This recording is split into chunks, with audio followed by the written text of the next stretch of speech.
என்னம்மா வித்தியாசமாக எழுதினுக்கிற? சம்படின்னு எழுதிக்கிற, திரும்பி நோபடின்னு எழுதிக்கிற, திரும்பி சம்படின்னு எழுதிக்கிற. என்னதான் புரியலையே ஒன்றும்.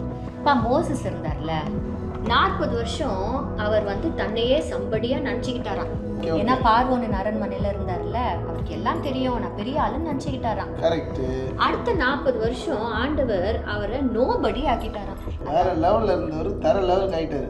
அப்புறம் ஆனா அடுத்த 40 வருஷத்துல தான் இந்த நோபடிய ஆண்டவர் ஒரு சூப்பர் சம்படியா மாத்தினாரே. வேற மாதிரி மாத்திட்டு இருக்கிறாரு. வணக்கங்க, நான்லாம் ஒரு ஆளே கிடையாது, என்னெல்லாம் யாரும் மதிக்கவே மாட்டுறாங்க, நான்லாம் என்ன பண்ண போகிறேன் அப்படின்னு நீங்கள் நினைக்கலாம்.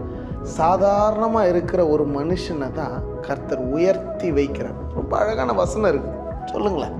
ஏற்ற காலத்திலே கர்த்தர் உங்களை உயர்த்தும் படிக்கு அவருடைய பலத்த கரத்திற்குள்ள அடங்கி இருங்கள் அப்படின்னு வசனம் இருக்குங்க.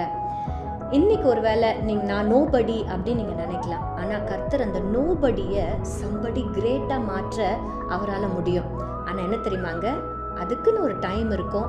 அந்த காலத்தில் அந்த டைம் வரைக்கும் நம்ம ஆண்டவருக்குள்ளே நம்ம அடங்கி இருக்கும் பொழுது மோசஸை எப்படி ஆண்டவர் ஒரு பெரிய லீடராக உயர்த்தினாரோ அப்படி உங்களையும் அவர் உயர்த்துவார்.